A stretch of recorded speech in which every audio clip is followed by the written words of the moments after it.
dañu seetlu ci wàllu formation agent de santé yi que dafa am ay évolution ci àdduna bi yépp ndax ci àdduna bi yépp pays anglo-saxon yi depuis 1923 depuis plus d'un siècle lañ fa doon former agent de santé yi rawatina infirmier ak sage-femme yi mun naa leen jox exemple lu ci mel ni université de Yale dafa amoon benn école bu ñuy woowee School of Nursing su weesoo loolu depuis 1999 après déclaration de Bologne système LMD dafa dugg Europe après mu law ci àdduna bi yépp ñëw ba Afrique fii nag Afrique de l'Ouest ñu ngi signé la directive numéro 3 en 2007 fii lañ ko signé Sénégal moom mooy application au système LMD su weesoo loolu l'OAS muy organisation ouest africaine de la santé depuis 2010 ministre de la santé yu sous-région bi dañu daje woon ñu nangu que ni désormais formation infirmier ak sage-femme suñ koy def ci sous-région bi dañuy adopté benn programme harmonisé programme bi nag nekk programme boo xam ne mi ngi tudd licence en sciences infirmières et obstétricales donc programme boobu moom day appliquer le système LMD waaw waaye nag programme boobu ñu ngi ko implémenté fii ci suñu réew Sénégal depuis janvier 2015 waaye seetlu nañu depuis janvier 2015 ba léegi programme boobu ministère de la santé daf ciy jalgati l'ensemble des dispositions yi nga xamante ni ñoo régir éducation nationale ndax ñun ñëpp umpale wuñu que ni Sénégal état moom mooy garant wu éducation waaye nu mu nekkee garant wu éducation dafa jël benn loi ñu koy loi d'orientation de l'éducation nationale mu ne éducation kat dafa am benn système national bu koy gérer système boobu dafa am ay département ministériel am muy ministère de l'éducation nationale pour jàng bu ndaw bi secondaire moyen et cetera ak ministère de la formation professionnelle ak ministère de l'enseignement supérieur ku ci nekk am ay attributions waaye ministère de la santé moom dafa jël texte yooyu yépp mu jël leen taxañ leen sànni leen fële ne moom lu ko neex lay def tax nag muy organiser ay examen di joxe ay faux diplôme ba pare di recruter nu mu ko neexee waaw ndaxte yàggul dara gis nañu que division DRH bu ministère de la santé dafa def appel à candidature pour recruter 220 sages-femmes projet boobu defe naa Banque mondiale moo ko financé appel à candidature ku xam texte yi régir fonctionnaires yi di nga xam ne appel à candidature kenn du ko recruter fonction publique c'est discriminatoire voie de concours la ñuy recruter te moom ci jëmu boppam sax prérogative recrutement bokkul ci ay attribution ministère de la fonction publique mooy recruter waaye su yemoon foofu sax mu tane waaye diplôme yu muy nangu pour recruter leen diplôme yooyu rempliruñu les conditions de reconnaissance des diplômes au niveau de la fonction publique ñun nag ñi nga xamante ni ñun ñoo topp li yoon wax ndax constitution moo ne initiative privée mun na tijji ay école privée waaye école yooyu dañuy am autorisation état ba pare nekk sous le contrôle de l'état ñun suñu jëmu bopp ñun dañu matle suñu këyit yépp dañu am arrêté portant habilitation am agrément yépp ñu nar am accréditation yi nga xam ne day tax diplôme bi c'est reconnu même à l'international ndax Sénégal dafa ratifier convention Addis Abeba bi nga xam ni moom mooy tax diplôme enseignement supérieur ñu reconnaître ko fépp ci Afrique mu ratifier tamit lu ñuy wax la convention mondiale de l'UNESCO sur la reconnaissance des diplômes te loolu day tax diplôme Sénégal ñu reconnaître ko fépp ci àdduna bi waaye ministère de la santé moom dafa jël loolu yëpp mu sànni ca xaj jël ay règles yoo xamante ni ci seen bopp yi la jóge binduñu ko fenn di ko jéem a appliquer di ci lor nag ay doomu sénégalais des jeunes ba pare di ci lor aussi les populations ndax ñun ñëpp on a constaté que il y a plein d'erreurs médicales au niveau du système de santé te d'habitude même musiba naaro lay jur nit yi di ci faatu te du mujj fenn waaw loolu nag dara waralu ko lu dul que ni dañuy recruter ministère de la santé day recruter de faux diplômes bàyyi ñi nga xam ni ñoom ñoo jàng am diplôme yi remplir les conditions de reconnaissance mu leen yi xeex loolu su ko defee moom mooy que système de santé bi du amati ku am qualification du amati ku am compétence te ñun ñëpp suñu bakkan day nekk ci xottu gerte waaw loolu nag ñun biñ ko xoolee ba xool ko dañu ne lii mënuñu ko bàyyi mu jàll il faut que ñu wax ci il faut que ñu dox ci ndax ñun kat timit comme sénégalais yépp ci hôpitaux yi la ñuy fajuwee ba pare ñii di jàng fii nekk ay sénégalais ay ressortissants yeneen dëkk ñëw fii jàng fii am seen diplôme dem seen dëkk seen fonction publique jël leen ndax seen diplôme dañ ko reconnaître ci àdduna bi ministère de la santé moom mooy kan ba ne moom du leen jël waa léegi nag loolu mu koy def ñi nga xamante ni ñoom ñoo compétent département ministériel yu compétent yi ñoom ñëpp ñu xippi seen bët di ko xool di ko seetaan depuis 2015 muy def ay exactions je pense que trop c'est trop il faudrait que ça s'arrête ndax nul n'est au-dessus de la loi looloo tax ñun def nañu sax un recours judiciaire au niveau de la Cour suprême pour abus d'autorité pour que le juge administratif moom mu àtte wax ministère de la santé mu arrêté lu muy def ndax fàttaliku nañu ci jamono yu xaw yàgg tuuti amoon na fi ay xew-xew yu amoon ci structure de santé yi lu ci mel ni affaire Louga ba ak affaire Abbas Ndao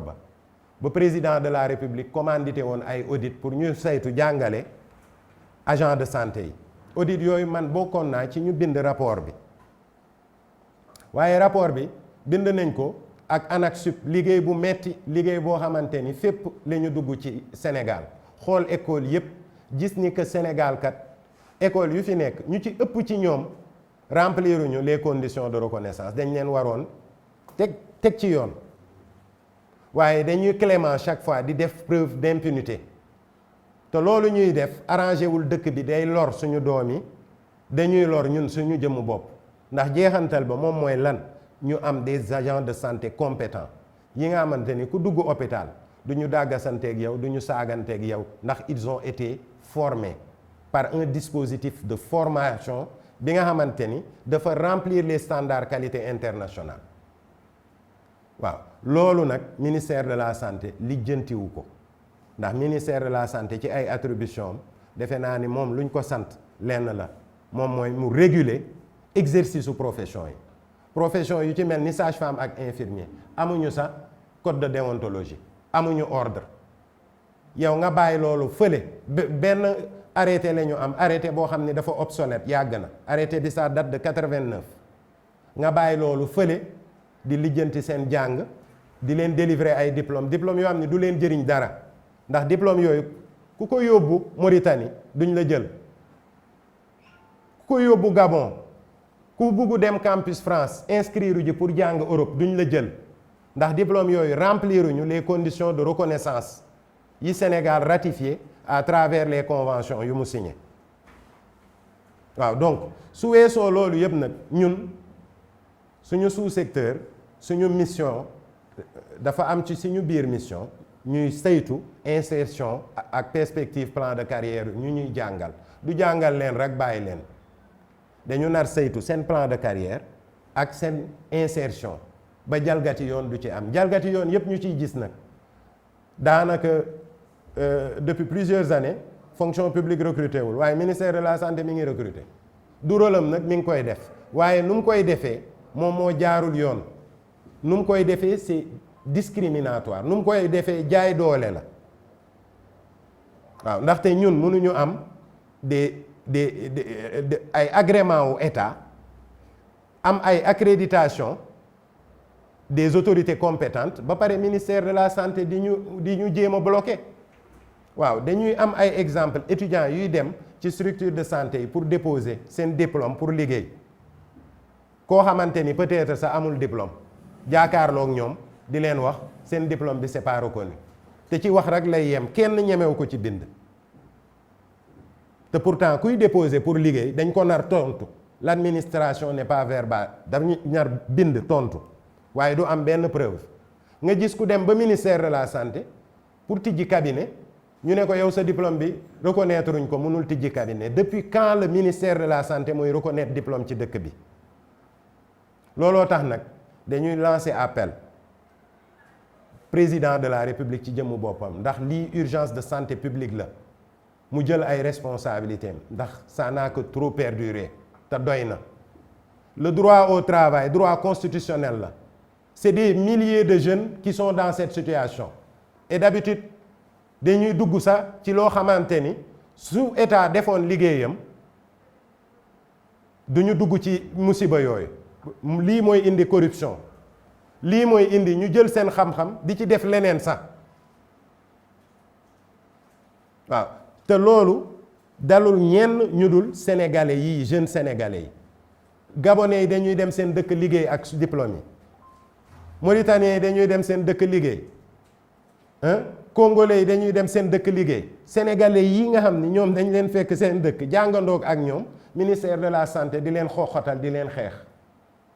ak ay corporation ay association yoo xam ni amuñu benn sañ-sañ ci wàllu yoon te ñun nag duñu seetaanati ku jóg wax lu la neex ku jóg def lu la neex. Dëkk bi dafa am yoon et nul n'est au-dessus de la loi waaw duñu seetaanati nag ñuy jël ñi nga xamante ni ce sont des diplômés légitimes ñuy bafouer seen ay droits di leen xooxatal di leen def ay blocage administratif duñ ko nangooti. ñu ngi lancer appel au président de la République pour que mu jël ay responsabilités ndaxte trop c'est trop. Dëkk bi dafa bëri politique politicienne dañuy wax rek mais dara duñ ko def ndax gouvernement moom moo nar veiller au respect strict de la réglementation waaye moom mooy jóg di ko jalgati ay at mu koy jalgati. Trop nag c'est trop. ñun toog nañu xaar nañu depuis plus de 10 ans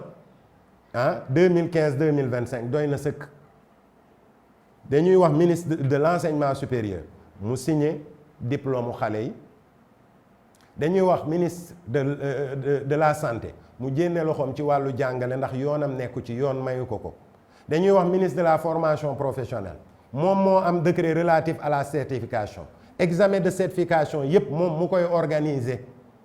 ndax dañ ko jox ay budget pour mu def loolu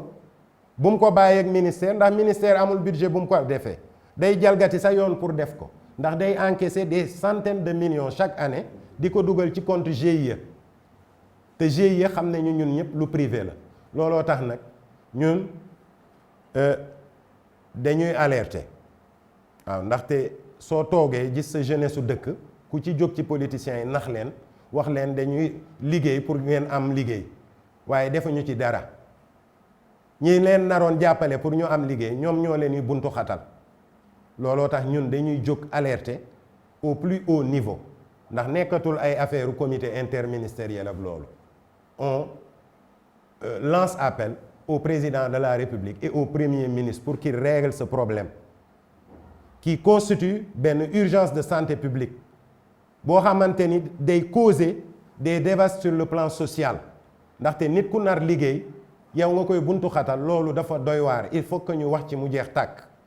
jalgati yoon bi ministère de la santé nekkee tamit ñu arrêté ko s'ils n'ont pas ay personnel compétent ñu dàq ñëpp nekk fa indi fa ñu compétent